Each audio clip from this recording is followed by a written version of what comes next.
வணக்கம் நண்பர்களே. ஜோசப் விஜய் தமிழ்நாடு முதலமைச்சர் ஆகிவிட்டார். கோட்டு போட்ட முதலமைச்சருங்க.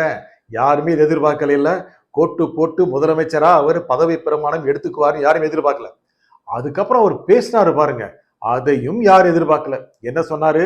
மக்கள் பணத்தை தொடமாட்டேன், தொடவும் விட மாட்டேன்னார். அதுக்கப்புறம் என்ன சொல்லிட்டாரு? ஆட்சிக்கு வந்தாச்சு சொல்லி யாரும் ஆட்டம் போட முடியாதுன்னு சொன்னாரு பாருங்க. பெரிய அளவுக்கு அதிர்வலைகளை ஏற்படுத்திருச்சு. அதை சொன்ன உடனே அதிர்ந்து போனவங்க அவங்க கட்சிக்காரங்க மட்டுமல்ல, எல்லா கட்சிக்காரங்களும் தான். என்னது, அரசியல்ல ஊழல் செய்ய முடியாதா அப்படின்னு ஆச்சரியமா கேட்க ஆரம்பிச்சுட்டாங்க.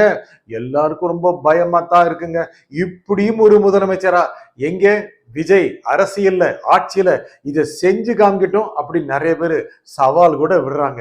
அந்த அளவுக்கு ஒரு அதிர்வலைகளை அவர் ஏற்படுத்திட்டாரு. அதுக்கப்புறம் என்ன சொல்லிட்டாரு? தான் மட்டும்தான் அதிகார மையம் அப்படின்றாரு. அப்படின்னா மத்தவங்களாம் இல்லையா? மத்த இடத்துல இருக்கிற மாதிரி ஏகப்பட்ட அதிகார மையங்கள் இருக்கு. வீட்டுல 4-5 அதிகார மையம், தெருவுக்கு 4-5 அதிகார மையம். இந்த மையம் மையம் பார்த்தான்னா ஓரமே இருக்காதவருக்கு மொத்தமும் மையம் தான். அது இல்லைன்னு சொல்லிட்டார். எப்படி விஜய் அப்படி பேசலாம், நான் என்று பேசலாம் அப்படின்னு விமர்சனங்கள் வருது. இப்படி இருந்தா தாங்க பல விஷயங்களை தடுக்க முடியும். அதெல்லாம் தெளிவா தான் அரசியல்வாதியை தாங்க வந்திருக்கிறாரு. அவர் பேசின பேச்சுல பார்த்தோம்னா ஒரு அரசியல் கட்சி தலைவர் அப்படிங்கறது நல்லா நிரூபிச்சிட்டாரு. என்னங்க முதலமைச்சர் ஆயிட்டாரு, இப்ப கூட பிரச்சார பாணியில பேசுறாரு அப்படிங்கிறாங்க. இப்படி பேசினாதாங்க எடுபடுது. அவர் செம்ம ஃபார்ம்ல தான் இருக்காரு. அந்த ஃபார்மை அருமையா பிரதிபலிச்சாரு. அதுக்கப்புறம் அவரு சொன்ன வாக்குறுதிகள், 500 யூனிட்டுக்குள்ள மின்சாரம் பயன்படுத்துபவர்களுக்கு 200 யூனிட் இலவசம். அதுல கையெழுத்து போட்டாரு, முதல் கையெழுத்து. அப்புறம் சிங்கப்பெண் அதிரடிப்படை உருவாக்கப்பட்டு விட்டது. இந்த மாதிரி பல விஷயங்கள். இதுல முக்கியமான விஷயம் என்னன்னா, இன்னைக்கு தேசிய கீதம் பாடப்பட்டது, வந்தே மாதரம் பாடப்பட்டது. அப்புறம் தமிழ் தாய் வாழ்த்து 3ஆம் இடம். என்னங்க, தமிழ் தாய் வாழ்த்துக்கு 3ஆம் இடமா அப்படின்னு பல கட்சிகள் ரொம்ப அதிகமா பேச ஆரம்பிச்சிட்டாங்க. முக்கியமாக எதிர்கட்சிகள், அவருக்கு ஆதரவு கொடுக்கிற கட்சிகளும் ரொம்ப கண்டனம் சொல்ல ஆரம்பிச்சிட்டாங்க. இது பல நடைமுறைகளுக்கு உட்பட்டது. இதற்கான விளக்கங்களை அவர் கொடுப்பாரு. முதல் நாளே செம்ம அரசியல் தான். இதெல்லாம் ஒரு அரசியல் தலைவரா எதிர்கொள்ளணும் அல்லவா? அதெல்லாம் எதிர்கொண்டு வந்தா தானே ஒரு பெரிய அரசியல் தலைவராக முடியும். அதுக்கப்புறம் தலைமைச் செயலகத்தில் அதிகாரியோட மீட்டிங், அப்புறம் மற்ற அமைச்சர்களோட மீட்டிங், இதெல்லாம் தாண்டி வண்டியை விடுங்க அப்படின்னு சொல்லி பெரியார் தேடலுக்கு போயிட்டாரு. என்னது, லிஸ்ட்ல இல்லையே. நிறைய பேர் நினைச்சாங்க. பெரியார் தேடல் போனாரு, பெரியாருடைய நினைவிடத்துல அஞ்சலி செலுத்தினாரு. ஓஹோ, பெரியார் வழிதான் போவாரு போல இருக்கு அப்படின்னு நிறைய பேர் நினைக்க வச்சுட்டாரு. இந்த மாதிரியான ஒரு கலவையான விஷயங்களை கொடுக்கக்கூடிய ஒரு அரசியல்வாதியா விஜய் இன்றைக்கு தெரிகிறார். என்னங்க, ஒரு சினிமா நடிகர் தானே, 2 வருஷம் முன்னால தானே கட்சியை ஆரம்பிச்சாரு, அதுக்குள்ள எவ்வளவு சீட்டுகள் ஜெயிச்சிட்டார் அப்படின்னு நினைக்கிறவங்களுக்கு அவர் எப்படி ஒரு அரசியல் தலைவரா உருவெடுத்திருக்கிறார், பரிணாமம் அடைந்திருக்கிறார் அப்படிங்கறது முதல் நாளே காமிச்சிட்டாருங்க.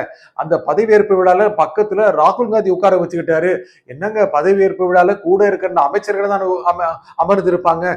இது தேசிய அளவுல ஒரு செய்தியை கொடுத்துச்சுங்க. அந்த செய்தி மக்களுக்கு பெரிய அளவுக்கான ஒரு செய்தியா இருந்துச்சு. நிறைய அரசியல் தலைவர்களுக்கு ஒரு முக்கியமான செய்தியா போச்சு. அவருடைய கூட்டணி கட்சின்னு சொல்லக்கூடாது. கூட்டணி கட்சினா காங்கிரஸ் மட்டும்தான். மற்ற கட்சிகள், முக்கியமாக அவருக்கு ஆதரவு தருகின்ற கட்சிகள், திமுக அணியில தான் இருக்கிறோம், ஆனா இங்க ஆதரவு தர்றோம் அப்படின்னு இந்த இரட்டை நிலைப்பாட்டை எடுத்த கட்சிகள் எல்லாம் கூட பிரதிநிதிகளை அனுப்பிச்சிருந்தாங்க. அவங்க எல்லாத்துக்கும் நன்றி சொன்னாருங்க. அவரு முக்கியமாக இந்த நன்றி சொன்னதன் மூலமா எல்லாரையும் தன் பக்கம் வச்சுக்கிட்டாரு. நிறைய பேர் அக்ராஸ் தி சொசைட்டி, சமூகத்தினுடைய பல மட்டத்தில் இருக்கிறவர்களும் அவர் முதலமைச்சரானதை வரவேற்றாங்க. ஏனென்றால் ஒரு புதிய சக்தி வந்திருக்கு. அப்படியே திராவிட கட்சிகளுக்கு மாற்று சக்தியா அப்படின்லாம் சொல்லக்கூடாது. ஏன்னா தமிழக வெற்றி கழகமும் இன்னொரு திராவிட கட்சியாகத்தான் வந்திருக்கிறது. இதுவரை 2 திராவிட கட்சிகள் இருந்தன, திமுக, அண்ணா திமுக. தமிழக வெற்றி கழகம் ஒரு மாற்று திராவிட கட்சியாக வந்திருக்கிறது. அது முக்கியமா என்ன சொன்னாருன்னா, கஜானாலாம் காலியா இருக்காங்க, அது என்னன்னு பார்த்துட்டு வெள்ளை அறிக்கை விடுறோம், அந்த நல்ல திட்டங்கள்லாம் பார்த்துட்டு செய்வோம், நீங்க அதை கவனிச்சுக்கணும் அப்படின்னாரு. இது பொடி வச்சு பேசுறேன்னு நினைக்காதீங்க அப்படின்னாரு. ரொம்ப ஷார்ப்பா இருக்காருங்க. மற்ற அரசியல் தலைவர்கள் எப்படி இருப்பாங்க, தன்னுடைய உரைகளை மக்கள் ஏற்றுக்கொள்வார்கள் அப்படின்னு நம்பிக்கையில் இருந்தாங்க. நம்ப வச்சாங்க. தான் என்ன பேசினாலும் மக்கள் ஏத்துக்குவாங்கன்னு. அவர் என்ன பண்ணாரு, இந்த மாதிரி மழுப்புற மாதிரி பேசணும்னு நினைக்கிறீங்களா அப்படின்னு கேட்டார்ல, அங்கேதான் ஒரு ஸ்டெப் ஜம்ப் பண்றாரு. அதுக்கு முன்னாள் முதலமைச்சர் திமுக தலைவர் திரு ஸ்டாலின் என்ன சொல்லிட்டாரு, அவர் வாழ்த்து சொன்னார். புதிய ஆட்சிக்கு வாழ்த்து சொன்னாரு. திரு விஜய் தலைமையிலான புதிய அரசுக்கு வாழ்த்து சொல்லிட்டு, அதுக்குள்ள கஜானா காலியான சொல்றீங்க, மனம் இருந்தால் மக்கள் சேவை தொடரணும், அதை செய்யுங்க முதல்ல அப்படின்ட்டாரு. அப்புறம் கடன் சொன்னீங்களே, அது வரம்புக்கு உட்பட்டு தான் கடன் வாங்கப்பட்டிருக்கு அப்படிங்கிறதே தெளிவுபடுத்திடுறாரு. முதல் நாளே செம்மையா தான் இருக்குங்க. முன்னாள் முதலமைச்சர் இந்நாள் முதலமைச்சருக்கு வாழ்த்து சொல்றதும் அறிவுரை சொல்றதும் குத்தி காட்டுறதும் நல்லதான் இருக்கு. அடுத்தடுத்த நாள் இன்னும் நிறைய இருக்கும் மாதிரி தெரியுது. ஒருவேளை திமுக அணியிலே இருக்கிறது சொல்ற கட்சிகள் எந்த அளவுக்கு விஜய்க்கு, எந்த அளவுக்கு முதலமைச்சர் விஜய்க்கு அவருடைய ஆட்சிக்கு ஆதரவு கொடுத்துட்டே இருக்கும் அப்படின்னு நிறைய பேர் சந்தேகத்தை எழுப்புறாங்க. ஏதோ திரு ஸ்டாலின் தான் அவங்களுக்கு கட்டுப்பாட்டுல வச்சிருக்கிறார் அப்படின்னு சொல்றாங்க. அப்படி எத்தனை நாள் இருக்க முடியும்? இந்த கட்சிகள் இந்த மாதிரி சொல்றதை மக்கள் நம்புவாங்களா? இன்னொரு தேர்தலுக்கு தயாராவாங்களா? இன்னொரு தேர்தலுக்கு இவர்கள் தயாரா? விஜயோட தயாராயிருவாருங்க. பெருசா செலவு பண்றது இல்ல. அப்படியே ஒரு பெரிய அளவுக்கான சுற்றுப்பயணம் போனா மக்கள் யாருமே தெரியாம கூட ஓட்டு போடுறாங்க. இவங்கெல்லாம் அப்படி இல்ல, நிறைய செலவு பண்ணணும். ஆகையால இன்னொரு தேர்தல் தயாராக மாட்டாங்க. இருந்தாலும் முதல் நாள் அவர் பேசுறதை வச்சு பல கட்சிகளுக்குள்ள அதிர்வு வந்துருச்சு. அதிமுக இன்னும் கூட குழப்பம் இருக்கு. யாரு சட்டப்பேரவை குழு தலைவராக இருக்கிறது அப்படின்னு. இபிஎஸ்ஆ சிவிஎஸ்ஆ சிவி சண்முகமா அப்படின்னு இருக்கு. அவங்களுக்குள்ள அதெல்லாம் முடிவு வந்த பிறகு வைங்க எத்தனை நாள் சும்மாவே இருப்பாங்க? ஆட்சியில இருந்து ரொம்ப நாள் ஆயிடுச்சு இல்லவா? ஆகையால விஜய்க்கு ஆதரவு கொடுக்கலாங்கிற எண்ணத்துல வருவாங்க. அதுக்கப்புறம் ஆதரவு மட்டுமா கொடுக்கறது, 2-3 அமைச்சர்களை கொடுக்கறது அப்படின்னு பேசுவாங்க. அவரும் கொடுப்பாரு. அந்த மாதிரி இருக்கும்போது அந்த ஆட்சி ரொம்ப பலமான ஆட்சியா இருக்கக்கூடிய வாய்ப்புகள் நிச்சயமா இருக்குங்க. அதற்கான வாய்ப்பு இருக்கு. திமுக அதிமுக உடனடியாக தேர்தலை விரும்பாது. ஏன்னா இப்போதான் உங்களுக்கு தெரியும், நிறைய இடத்துல அடி வாங்கிட்டு வந்திருக்காங்க. இப்போ ஒரு வேளை மறுபடியும் தேர்தல் வைத்தால் விஜய் கிட்டத்தட்ட 150 தாண்டிடுவார் அப்படின்னு அவங்களுக்கே தெரியுது. ஐயோ இவ்வளவு பெரிய சக்தி வாய்ந்தவரா இருக்காரே அப்படின்னு இப்பவே அவங்களால பொறுக்க முடியல. அந்த பொறுக்க முடியாத தன்மை தான் பல்வேறு கண்டனங்களை வெளிப்படுத்துது. ஆனா அந்த கண்டனங்கள் எல்லாம் வர்றதுங்கிறது ஒரு ஜனநாயகத்துல நல்லதுங்க. ஒரு அரசியல் கட்சி இதெல்லாம் எதிர்கொண்டுதான் மக்களுக்கு அறிவுரை சொல்ல முடியும். என்னால் மக்கள் இப்ப ரொம்ப விழிப்படைஞ்சவங்க இருக்காங்க. யாரு பக்கம் யார் அப்படின்னு தெளிவா பாக்குறாங்க. தாங்கள் யாரு பக்கம் அப்படின்னு பாக்குறாங்க.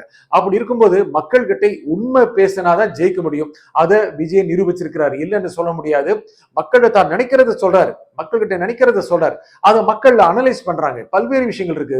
பத்திரிகை பாக்குறாங்க, யூடியூப் பாக்குறாங்க, சோசியல் மீடியா பாக்குறாங்க. அவங்க ஜட்ஜ் பண்றாங்க. பல்வேறு மட்டத்தில் இருப்பவர்கள் அவர் எதுக்கு ஆட்சிக்கு வந்திருக்கிறாரு, அவருடைய நோக்கம் என்ன, எப்படி ஆட்சி செய்வார் அப்படின்னு தெளிவா பாக்குறாங்க. ஒருவேளை அவர் கொடுத்த வாக்குறுதிகளை நிறைவேற்ற முடியவில்லைன்னு சொன்னார் அப்படின்னா ஏத்துக்கிட்டாலும் ஏத்துக்குவாங்க, இல்லைன்னா ஏத்துக்காம கூட போவாங்க. ஏன்னா மக்கள் அவர்கிட்ட பல விஷயங்கள் எதிர்பார்க்கறாங்க. அவங்க ஒரு மாற்றம் வேணும் அப்படின்னு நினைச்சுதான் அவருக்கு வாக்களிச்சிருக்காங்க. இல்ல இந்த இலவசங்கள் தொடரணும்னு நினைச்சிருந்தா கூட வாக்களிச்சிருக்க மாட்டாங்க. அவங்களுக்கு இந்த சமூகத்துல தன்னுடைய வாழ்வியல் மாறணும் அப்படின்னு நினைச்சாங்க. மதிப்பீடுகள் நல்லா இருக்கணும் அப்படின்னு நினைச்சாங்க. விதிகள் சரியாக கடைபிடிக்கப்படணும்னு நினைச்சாங்க. நேர்மையா இருக்கிறதுக்கான மதிப்பு இந்த சமூகத்துல உருவாகணும்னு நினைச்சாங்க. அதனாலதான் அவருக்கு வாக்களிச்சிருக்காங்க. இதுக்கு அடுத்த கட்டத்துக்கு போகணும் அப்படின்னு மக்கள் நினைக்கிறாங்க. இந்த சூழ்நிலையில அந்த 2 கட்சிகள் கூட, திமுக அதிமுக கூட அனுபவம் வாய்ந்த இந்த கட்சிகள் ரொம்ப சீக்கிரமா தங்களை புதுப்பித்துக் கொள்ளும். என்னால அனுபவம் வாய்ந்தவர் அல்லவா, என்ன ட்ரெண்ட்னு புரிஞ்சுக்குவாங்க.